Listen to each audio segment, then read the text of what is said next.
Welcome, All Signs Collective.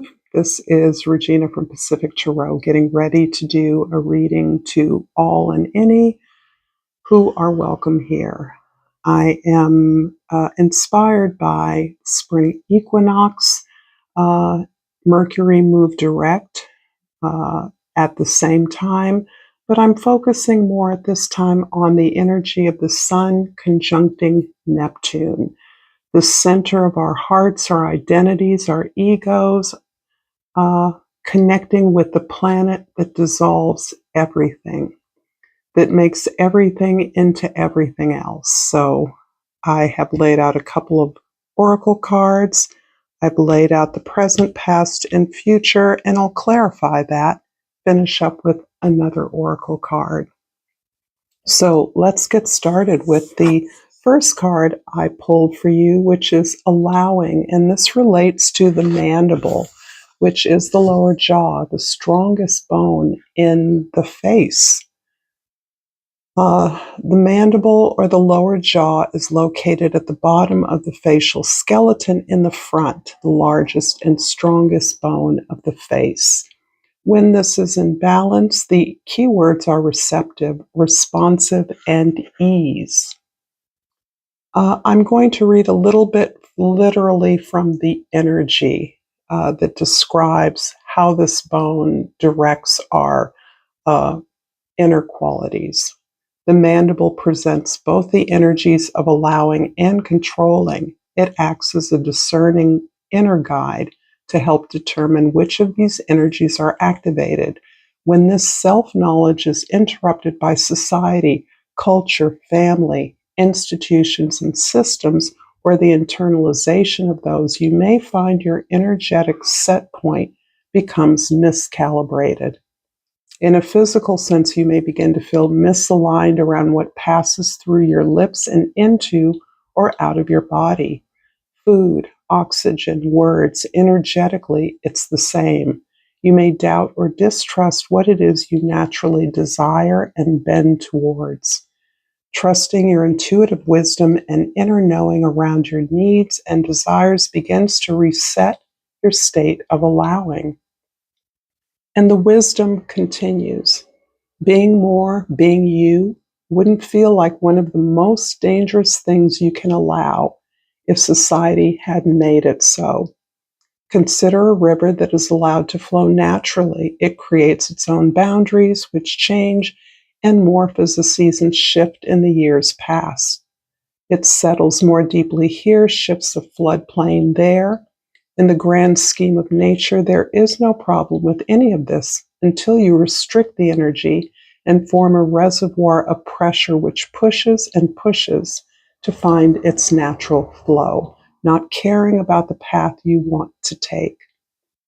Your motivations are like the river. They have a path they want to follow, and in the grand scheme of you, there's no problem with this. If you're currently controlling instead of allowing, know this. There's wisdom in opening the dam gently with discernment, titrating your energetic response until you can look at the wild coursing rivers of flow in your life and marvel at their beauty and genius. How could you ever think to control something so perfect? And this is coupled with regret. How interesting. I know that I cannot change the past. And this is that reference to those forces, those social forces largely that restrict the way that our energy wants to flow, the direction we want to move in. Some of these restrictions are absolutely necessary, and many of them have a oppressive or repressive influence on our desires or motivation.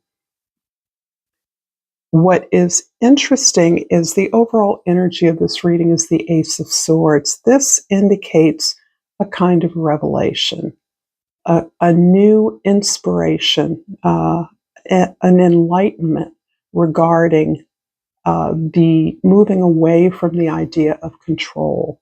This is about pursuing the light or allowing the river to flow. I think that this is embedded in the embodied sense that we can learn from the past.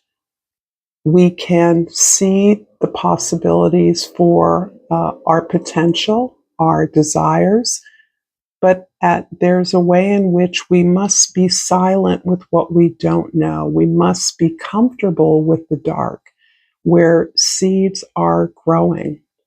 And that comfort actually allows us, or allows the growth to emerge into possibilities we can't have anticipated because we didn't know what we know now.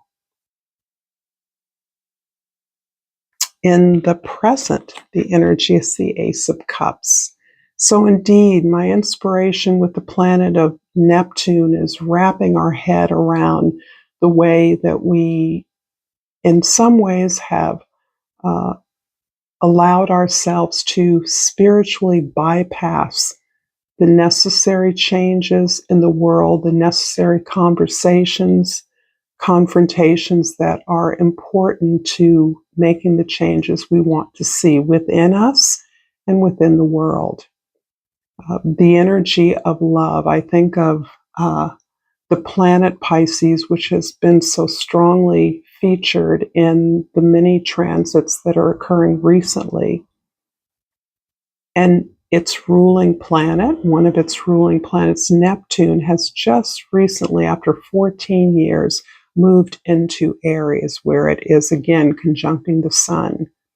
So this is an opportunity that is fairly new to humankind. Neptune was not discovered uh, at the time that it was in Aries in the past. This is hundreds of years ago, perhaps.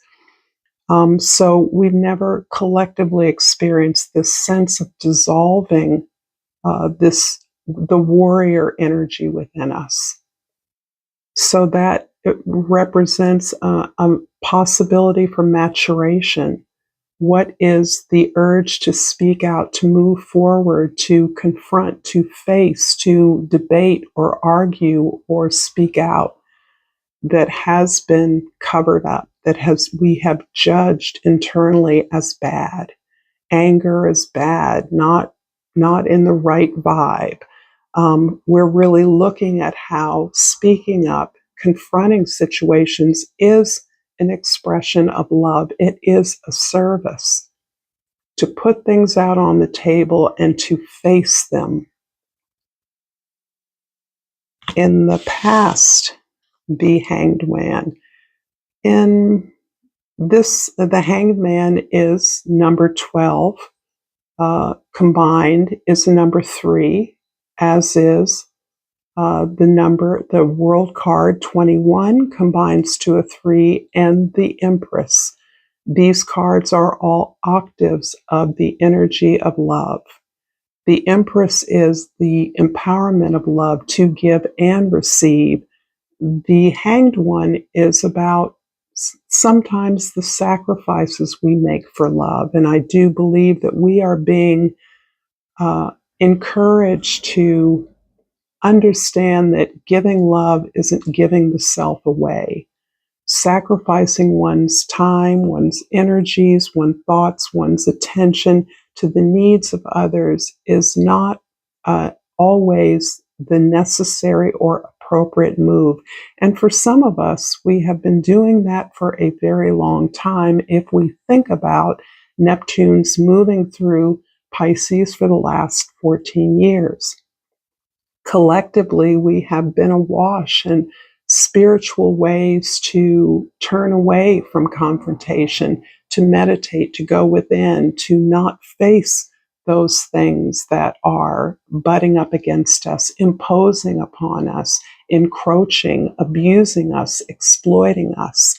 So this is a general reading. So this is going to apply to the collective at large. This is also going to apply to some individuals of you in a very particular way. Thinking about the last 14 years of your life, was that a letting go, a giving in to a sense of empowerment the desire to move forward, to pioneer, to stand up, to fight for what is right. In the future, the Nine of Staffs. And this is interesting because the Nine of Staffs, the Nine of Wands, is usually that this is not your first rodeo. You've been through cycles of uh, experience, effort, ambition, inspiration, goals, moving forward. And there's something for many of you, and even translated onto a larger social level, a place we want to go. Perhaps that's a place of peace, unity, abundance as a collective. I would hope so. But there's a way in which you have tried and tried and tried. We have tried multiple times and instead been knocked down and wounded. Yet we know that what we want is what is authentic. It's an authentic desire. It's something that is not only within our power, but it's something we want. We know will benefit us as it will benefit others. This is the mistrust, the distrust that has been built up over years, the suspicion we have about the motives of others, even others we consider allies, or the result of having been deceived, betrayed, used, exploited, certainly wounded. But now we are preserving that warrior spirit, that standing up and fighting energy as we move forward, knowing however flawed or imperfect that is, because this isn't about getting it right or being perfect. This is about standing up for your truth.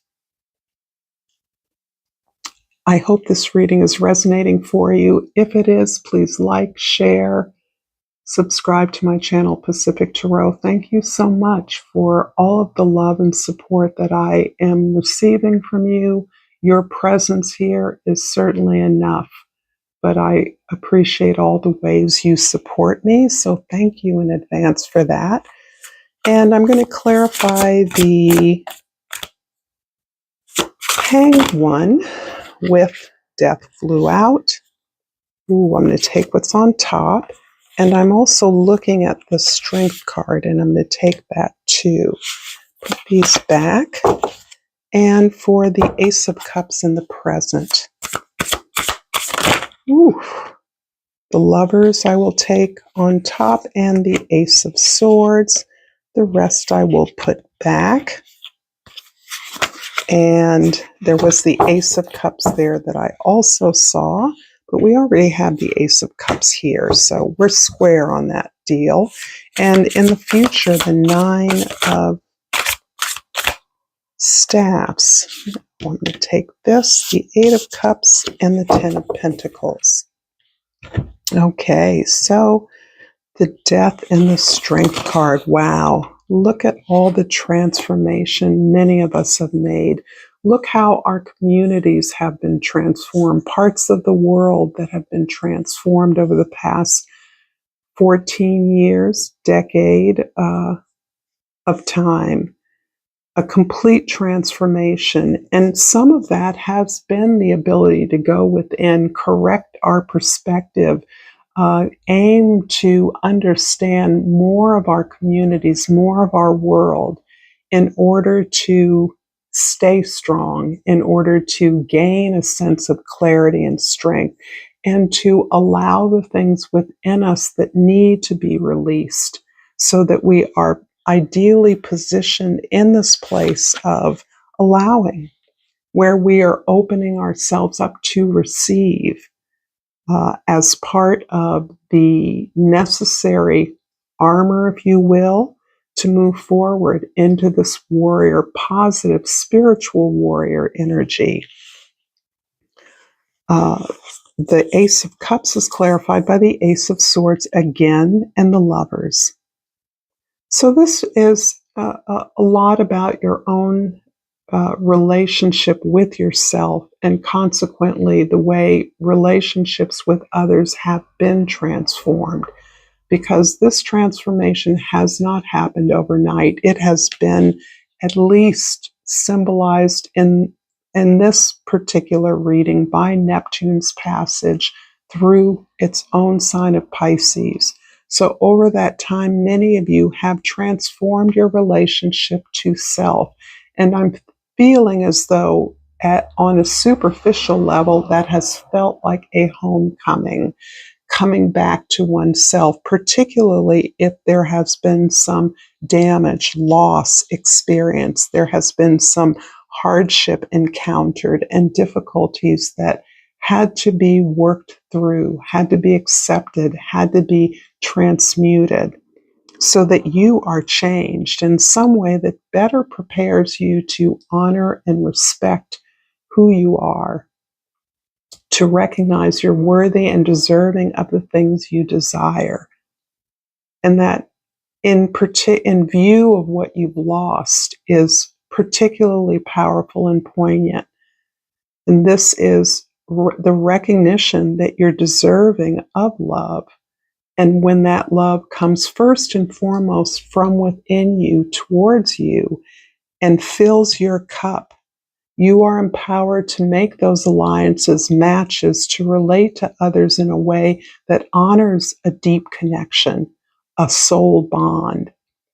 And this is with friends, lovers, family members, so that your expectation of the work that you can now do together that you couldn't do before, when you weren't able to declare, put words to, articulate what it was that you desired, you were unable to ask for it or declare it. This alters the possibilities in a relationship that empower a partnership of any sort with an individual, a group of individuals, with an opportunity or an exercise of your gift or passion into a place of long-term benefit. This is not about instant gratification, what feels good. This is about really recognizing the power of your gifts, the power of who you are, and teaming up with others who are similarly aligned to make things happen, to make changes. And in the future, the Nine of Wands is clarified by the Ten of Pentacles and the Eight of Cups. So this is not just about leaving behind something that gave you a lot of courage and strength. You built up a lot of strength here in the past, and you're holding on to that. That has empowered this desire now to reach for what you truly desire, something that is highly significant and important achievement that defines who you are. And this is about not only the inheritance that you've gained, but the legacy you are leaving. This is about acknowledging your privilege, your advantages, your resources, the value of your education, what you've learned, the family you were born into, recognizing that thread. What is that opportunity I have here to heal generations? But it's also about honoring that this is where you came from and that you can transform that into a legacy that can empower others, that can generate more abundance. I'm going to finish this time with an Egyptian sacred animal. I haven't used these in a while. Let's see what comes out.